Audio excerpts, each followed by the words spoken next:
예, 포항 지진의 피해가 눈덩이처럼 불어나는 가운데 정부와 정치권은 서둘러 대책 마련에 나섰습니다. 한편 국정원 특수활동비 상납과 관련해 박근혜 정부의 국정원장 3명에 대한 구속 여부가 오늘 밤 늦게 결정될 예정입니다. 자, 그런가 하면 전병헌 청와대 정무수석은 검찰의 소환 조사에 앞서 오늘 문재인 대통령에게 사의를 표명했습니다. 이 시간 최진봉 성공회대 교수, 김병민 경희대 교원교수 두 분 모시고 정치권 이슈들 짚어보도록 하겠습니다.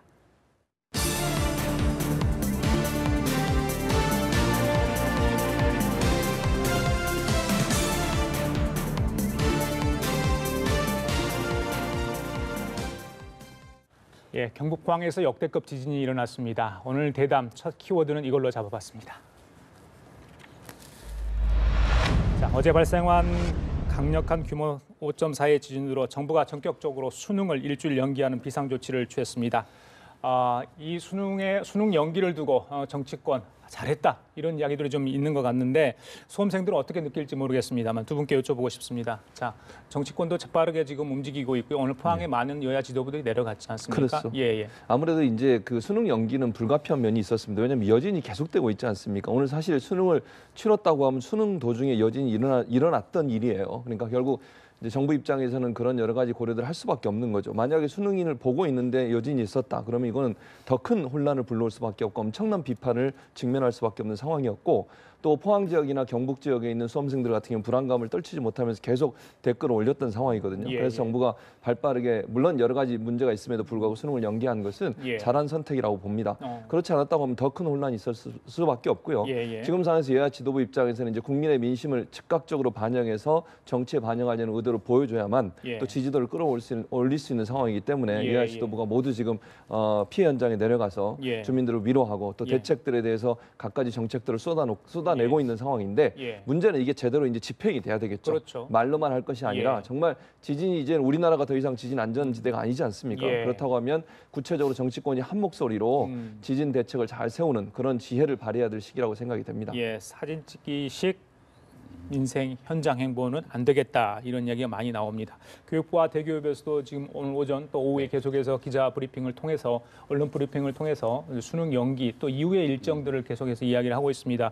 학부모나 또 학생들 그 숙지를 제대로 해가지고 시험에 차질이 없어야 되지 않겠어요? 수험생의 혼란을 최소화시키는 게 가장 중요할 것 같고요. 오늘 이제 발표된 내용에 따르면 전체적으로 일주일씩 이 대학 입시 전형에 대한 거의 대부분의 일정들이 다 늦춰지게 됩니다. 이번 주말에 원래는 대학별로 논술고사도 예정이 돼 있었는데 이 논술고사를 비롯한 모든 일정들이 다 일주일씩 늦춰졌다 이렇게 보시면 될 것 같고요. 어저께 있었던 결정 과정에서 사실은 많은 정치권이 목소리를 모아서 잘했다라고 얘기하고 있는 부분, 첫 번째는 안전에 관한 부분일 거고요.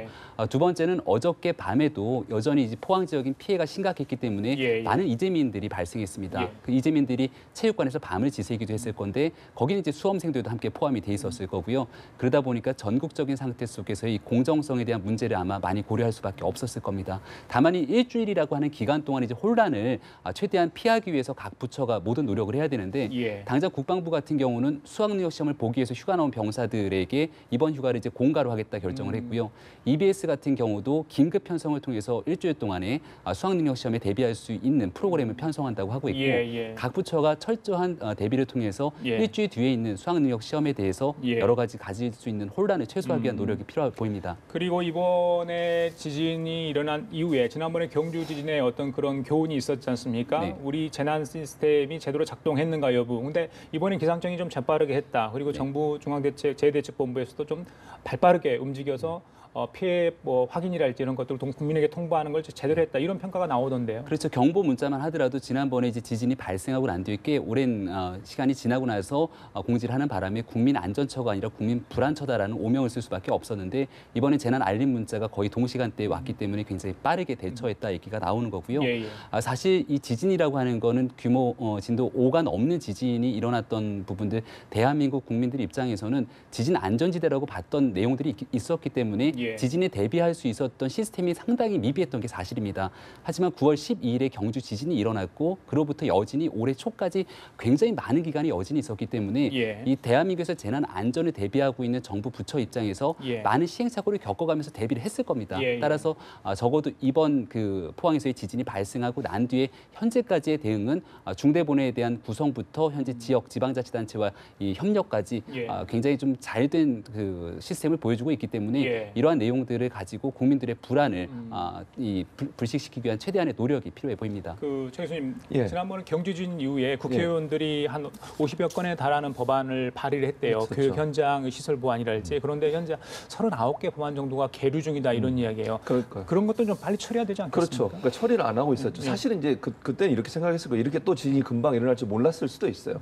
그런데 사실 이제 지금 김병민 교수도 얘기했지만 전체적으로 우리 시스템이 지금 많이 발전해 왔지 않습니까? 한 7, 8초 정도가 더 빨라졌는데 그게 사실 문재인 정부 들어서 문재인 정부의 국정 과제 중에 55항, 56항의 지진 관련 대책이 마련돼 있었고요. 대통령이 8월 28일 날 대통령 지시사항으로 이 그 재난 문자를 가능한 한 빨리 보낼 수 있는 시스템을 만들어라. 그래서 만들어진 게 뭐냐면 원래는 이게 국민안전처하고 행안부가 분리해서 재난 문자를 보냈었어요. 국민안전처에서 뭘 지시를 하면 행안부에서 시스템을 가지고 보냈었는데 이걸 기상청으로 일원화시켰거든요. 그러니까 기상청에서 뭐 기상 이변이 생기자마자 그걸 바로 보낼 수 있는 시스템이 되면서 시간을 줄일 수 있는 그런 시스템으로 바뀐 거. 이 자체는 잘 된 거라고 봅니다. 그래서 행안부와 기상청으로 이원화되어 있던 긴급 문자 발송 시스템 자체를 기상청으로 일원화시켜서 시간이 줄었다는 문제가 있을 수 있고. 근데 그건 잘했는데 이제 법안이 빨리 처리가 돼요. 지금 현재 보면 시스템을 조금 더 빨리 당겨야 되거든요. 일본 같은 경우 우리보다 한 5초, 6초 더 빨라요. 지금보다. 그래서 그 시스템으로 가려면 법안이 빨리 처리가 돼야 재정적인 지원도 할 수 있고 기상청이 새로운 장비도 들여와서 좀 더 빨리 재난을 경보를 할 수 있는 시스템을 만들 수 있을 텐데 지금 이번 사건을 계기로 해서 우리 사회가 이제 지진 안전지대가 아니기 때문에 이 문제에 대해서 좀 더 일본처럼 적극적이고 좀 공세적인 어떤 대책을 세우는 게 필요하다. 알겠습니다. 이렇게 볼 수 있겠습니다. 특별 재난지역 선포 절차를 밟겠다고 이제 이 얘기를 했는데 정치권이 한 마음으로 좀 뭉쳐서 빨리 사고 수습을 했으면 좋겠다 이런 생각을 해보겠습니다. 자, 다음 대담의 키워드를 좀 보고 가겠습니다. 키워드 주십시오. 자, 정치권 소식 본격적으로 좀 해볼까요? 전병헌 정무수석 결국 사의를 표명을 했습니다. 한국e스포츠협회 자금 이용 의혹 사건과 관련해서 검찰 수사를 목전에 두고 사의를 표명을 했습니다. 자, 문재인 대통령이 귀국하자마자 청와대하고 어떤 식으로 뭐 의견 조율이 있었을 거로 보이는데 결국에는 자신과 무관하다 뭐 이런 얘기를 주장을 했는데 여권 내부에서도 조금 거취를 두고 여러 가지 논의가 좀 있었던 것 같아요. 어떻게 보십니까? 그렇죠. 아무래도 이제 비서관들이 2명이나 구속이 된 상태고 지금 상황에서 전병헌 정무수석이 그 자리를 지키고 있는 것은 청와대나 문재인 대통령이 상당히 부담이 되지 않겠습니까? 검찰은 지금 직접적인 소환 조사가 필요하다고 밝히고 있는 상황이었고 또 여러 가지 정황들 물론 지금 전병헌 수석 이제 전 수석이 됐죠. 전 수석이 본인은 끝까지 지금 관여 안 하고 있다고 하지만 여러 가지 정황들이 사실 전병헌 전 수석을 향해서 지금 목을 조여오고 있는 상황이었단 말이죠. 그런 상황에서 계속 그 자리를 지키고 있는 것은 검찰로서도 부담이 되고 또 청와대로서 부담이 될 수밖에 없는 상황이었다. 그런 상황이라고 보면 제가 볼 때는 전병헌 전 수석이 물론 본인의 입장을 발표하면서 나온 걸로 돼 있지만 여러 가지 압박들이 있었을 가능성이 있다고 보여집니다. 그래서 청와대 입장에서도 전병헌 수석이 자진 사퇴를 할 수 있도록 하는 그런 분위기가 형성됐을 것으로 보여지고요. 전병헌 전 수석 입장에서도 만약에 본인이 그런 연관이 없다고 하면 지금의 자리를 지키는 것보다는 그 자리에서 물러나서 조사받고 본인의 어떤 깨끗함을 증명하는 것이 어찌 보면 청와대나 정부에 대한 부담을 줄여줄 수 있는 방안이다라고 판단했을 가능성이 있다고 보여집니다. 오늘 전 수석이죠. 전병헌 전 수석 떠나면서 이런 얘기를 했습니다. 들려주시죠. 저는 오늘 대통령님께 사의를 표명했습니다. 길지 않은 시간 동안이지만 정무수석으로서 대통령님을 보좌하는 데 최선의 노력을 다해 왔고 다하려 했지만 결과적으로 누를 끼치게 되어 참으로 참담한 심정입니다. 국민의 염원으로 너무나 어렵게 세워진 정부, 그저 한결같이 국민만 보고 가시는 대통령님께 누가 될 수 없어 정무수석의 직을 내려놓습니다. 제 과거 비서들의 일탈 행위에 대해 다시 한번 송구스럽게 생각합니다. 언제든 진실규명에 적극 나서겠습니다. 불필요한 논란과 억측이 하루빨리 해소되기를 기대합니다. 예, 김 교수님 적폐청산 작업을 하고 있는 청와대로서도 적지 않게 좀 부담이 됐을 것 같아요. 고심이 있었겠죠. 그렇죠. 예. 어떤 방식으로든 이제 자리를 지키기는 쉽지 않았을 겁니다. 그러니까 청와대에 현직으로 있으면서 수사를 받게 됐을 경우에 만약에 여기에 대해서 무혐의로 수사 결과가 나오게 됐을 경우는 검찰이 그동안 적폐청산 수사에 대해서 하명 수사를 받는다라고 하는 오명을 쓰고 있는 과정 속에서 청와대에 대한 적법한 수사를 했는가에 대한 야당의 공세를 피할 길이 없어 보였고요. 이 과정에서 결국은 그 전병헌 수석은 자리에서 물러나고 대통령께 누를 끼치지 않겠다는 얘기를 할 수밖에 없었을 거다라는 거고요. 두 번째로는 본인과 직간접적으로 연관된 인물들이 줄줄이 이제 구속되게 되는 상황이 놓이게 됐는데 전직 비서관들에 대한 구속 여부는 이제 말할 것도 없이 어저께는 e스포츠협회의 사무총장 조모 씨가 구속이 됩니다. 맞습니다. 근데 이 조모 씨의 구속이라는 거는 협회로 들어온 돈에 대한 자금 세탁이 전격적으로 관여된 혐의들을 결국 법원이 구속영장 실질심사 과정에서 어느 정도 혐의를 인정했다는 부분들이고 지금까지 이 e스포츠 협회 그리고 롯데 홈쇼핑으로 돈을 받는 과정이 국회에 있는 일부 비서관들이 국회의원과 전혀 무관한 상태로서 스스로 이 문제를 만들어갈 수 있는 것인가에 대해서 검찰은 조금 더 나아간 의심을 하고 있는 거거든요. 예. 따라서 전병헌 수석에 대한 소환 조사는 불가피한 상황이기 때문에 현직 신분으로 소환 조사를 받는 것 자체가 큰 부담이었을 겁니다. 그러니까 여당에서도 앞서 말씀을 잠깐 하셨지만 박용진 의원 같은 경우도 여지까지 현직 신분으로 청와대가 수사를 받았던 경우는 없다라고 이제 어느 정도의 압박을 가했던 상황이기 때문에 전병헌 수석의 이와 같은 결정은 뭐 잘했다라고 얘기를 할 수밖에 없는 것 같고요. 예. 이제 남은 부분은 정말 자연인의 신분으로 돌아가서 예. 그동안 국민들이 가지고 있는 많은 부분들에 대한 오해가 있는 건데 그게 만약 오해라면 예. 오해를 풀 수 있을 만한 증언이 필요한 거고요. 이게 만약 오해가 아니라 실질적인 이 뇌물 사건에 관련된 핵심 당사자라고 하면 네. 법과 원칙에 따른 처벌이 불가피해 보인다라는 말씀드리고 싶습니다. 알겠습니다. 자, 그리고 이제 어제 문재인 대통령이 귀국을 했는데 예. 홍종화 후보자 인사청문 보고서 다시 요청을 하지 않았습니까? 그렇죠. 예. 어떻게 보세요? 아무래도 이제 재송부를 했다는 의미는 예.